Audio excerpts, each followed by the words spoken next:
জামালপুরের সদর, ইসলামপুর, দেওয়ানগঞ্জ, বকশীগঞ্জ ও সরিষাবাড়ির নতুন নতুন এলাকা প্রতিদিনই ব্রহ্মপুত্র নদের করাল গ্রাসের কবলে পড়ছে। তীব্র ভাঙন দেখা দিয়েছে নদ তীরবর্তী বেশ কয়েকটি এলাকায়। বেশি ঝুঁকিতে পড়েছে মেলান্দহ উপজেলার শ্যামপুর ইউনিয়নের টুপকারচর ও বকশীগঞ্জ উপজেলার মেরুচর ইউনিয়নের ফকিরপাড়া, শান্তিনগর, বাঘাডোবা ও ভাটি কলকিহারা গ্রাম, সদরের লক্ষ্মীরচর, সরিষাবাড়ি, পিকনা সহ বেশ কিছু স্থান।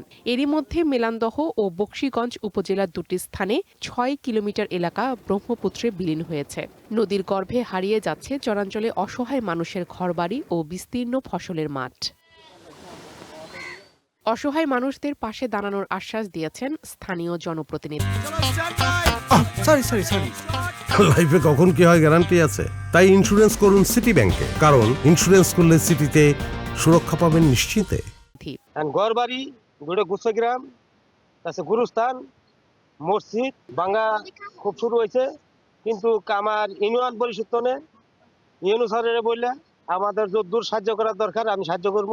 স্থানীয়দের অভিযোগ, ভাঙন রোধে কোনো পদক্ষেপ নেয়নি পানি উন্নয়ন বোর্ড। স্থানীয় প্রশাসনের পক্ষ থেকেও করা হয়নি কোনো যোগাযোগ। আমরা গরু ছাগল নিয়ে কোনো থাকুন, কোনো দামু আমাদের নাই জমিন। নদীর কিনারে একটি গুচ্ছগ্রাম রয়েছে, এই গুচ্ছগ্রামটাও প্রায় নদীর বিলীন হতে যাচ্ছে। প্রশাসনিক ভাবে ইউনুসার আমাদের এই গ্রামের পর দৃষ্টিভঙ্গি ভাবে দেখে তাহলে আমাদের এই গ্রামটা আসলে 600-700 লোকের বসত বাড়ি রক্ষা করা সম্ভব। নাই বাড়ি নাই ঘর, কই যামু কই থাকমু, কিছু মাছার পোলাপানের খাবারই দিবার পাই না। তবে ভাঙন প্রতিরোধে দ্রুত ব্যবস্থা নেওয়ার প্রস্তুতি চলছে বলে জানিয়েছে পানি উন্নয়ন বোর্ড। এখন তো হচ্ছে বন্যার যেহেতু বৃষ্টি হচ্ছে, পানি টানি বাড়ছে, সামনে কিছুদিন হয়তো বন্যার পানি টানি বাড়বে।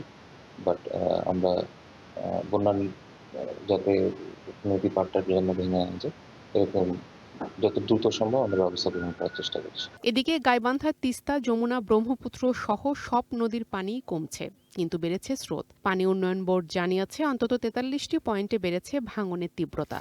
ঘরবাড়ি, ফসলি জমি বিলীন হচ্ছে নদীগর্ভে। টিলিপ আমি কিছুই চাই না, আমার নদীর কাজটা আমাকে করে দাও। চরম হয়ে থাকলে ভাসাই যায়, সেটা কোনো নিরাপত্তা আছে। এই জায়গা ছিলাম, ওই জায়গা থেকে ভাঙে যাওয়ার পর বাঁধে আসলাম, বাঁধও ভাঙে যাচ্ছে। তবে ভাঙন রোধে কাজ চলছে বলে জানায় পানি উন্নয়ন বোর্ড। প্রিয়া কুন্ডু, ওয়ান ন্যাশনাল ডেস্ক।